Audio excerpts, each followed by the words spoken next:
तैयार, एकदम तैयार, शुरू। सभी प्रतियोगी अपनी अपनी जगह पर खड़े थे, दिलों में उत्साह और आंखों में चमक लिए। एक छोटा सा हेलमेट पहने हुए घोंघा फुस से निकल गया। जैसे ही उसने अपनी धीमी गति से रेस की शुरुआत की, पीछे कीचड़ का निशान छोड़ता हुआ। उसकी धीमी चाल ने सभी को हंसी में डाल दिया, लेकिन वह अपने लक्ष्य की ओर बढ़ता रहा। यह सनीवहिले का सालाना गो कार्ट ग्रैंड प्रिक्स था, जहां हर साल लाइफवरों का जमावड़ा होता था और सब बहुत उत्साहित थे। दर्शकों की भीड़ जोर जोर से चिल्ला रही थी। हर कोई अपने पसंदीदा रेसर को चीयर कर रहा था। हमारा हीरो बोबो नाम का एक अनाड़ी लेकिन दयालु पांडा अपना इंजन स्टार्ट कर रहा था। उसकी आंखों में आत्मविश्वास की चमक थी। इस साल ट्रॉफी मेरी है, उसने ऐलान किया। बोबो का आत्मविश्वास आसमान छू रहा था। उसके बगल में चीतो नाम की एक चीता ने स्ट्रेच किया। उसकी मांसपेशियां तैयार थीं और उसकी आंखों में एक चिंगारी थी। सपने देख, सुस्त प्राणी, उसने चिढ़ाया। चीतों की तेजी और चालाकी ने उसे एक खतरनाक प्रतिद्वंदी बना दिया था। झंडी गिरी और रेस शुरू हो गई। सभी कर्ट्स तेजी से आगे बढ़े, धूल और धुआं उड़ाते हुए। यह रेस रोमांच और उत्साह से भरी हुई थी। बोबो को अपनी कार्ट कंट्रोल करने में बहुत दिक्कत हो रही थी।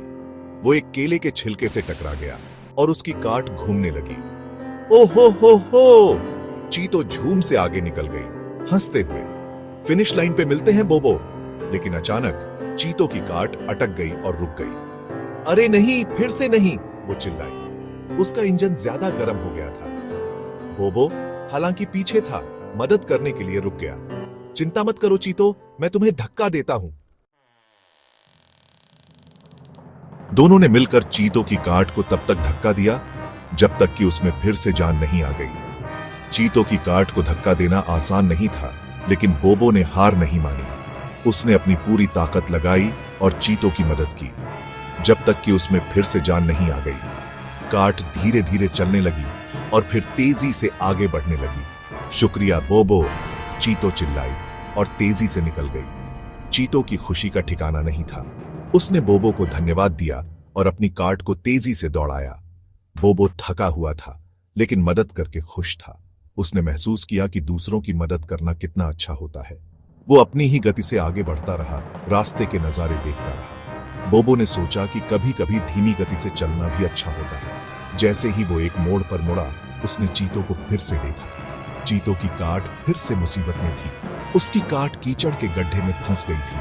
चीतो की कार्ट कीचड़ में बुरी तरह फंसी हुई थी और वो बाहर निकलने की कोशिश कर रही थी। लेकिन इस बार एक धूर्त लोमड़ी उसके पहिए चुराने की कोशिश कर रही थी।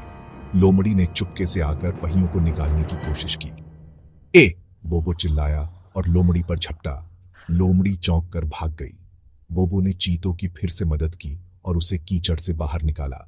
चीतो ने बोबो को फिर से धन्यवाद दिया और दोनों ने मिलकर आगे की यात्रा शुरू की।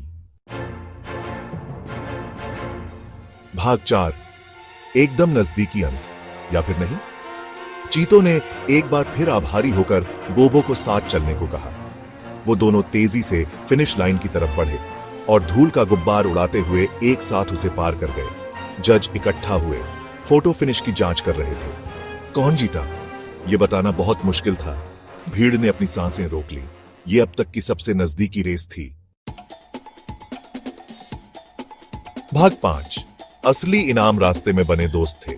आखिरकार उद्घोषक बोला, ध्यान दीजिए, हमारे पास परिणाम आ गए हैं। हमारे पास फैसला आ गया है। ये टाई है। सभी प्रतियोगियों ने एक दूसरे की ओर देखा और एक पल के लिए सन्नाटा छा गया। बोबो और चीतो ने एक दूसरे को देखा और फिर जोर से हंस पड़े। उनके हंसने की आवाज ने पूरे हॉल को गूंजा दिया। हो सकता है कि वो पहले स्थान पर न जीते हों, लेकिन उनके पास उससे भी बेहतर कुछ था, एक सच्ची फ्रेंडशिप। उन्होंने एक दूसरे को हाई फाइव दिया और गले मिले। उस दिन से बोबो और चीतो ने एक टीम के रूप में रेस की। वे हमेशा एक दूसरे का साथ देते और एक दूसरे की मदद करते। उन्होंने सीखा कि एक दूसरे की मदद करना किसी भी ट्रॉफी से ज्यादा फायदेमंद होता है। वे हर चुनौती का सामना एक साथ करते और हर मुश्किल को पार करते। आखिरकार फ्रेंडसी के खेल में हर कोई जीतता है। उन्होंने महसूस किया कि असली जीत ट्रॉफी में नहीं, बल्कि उन पलों में थी जो उन्होंने एक साथ बिताए।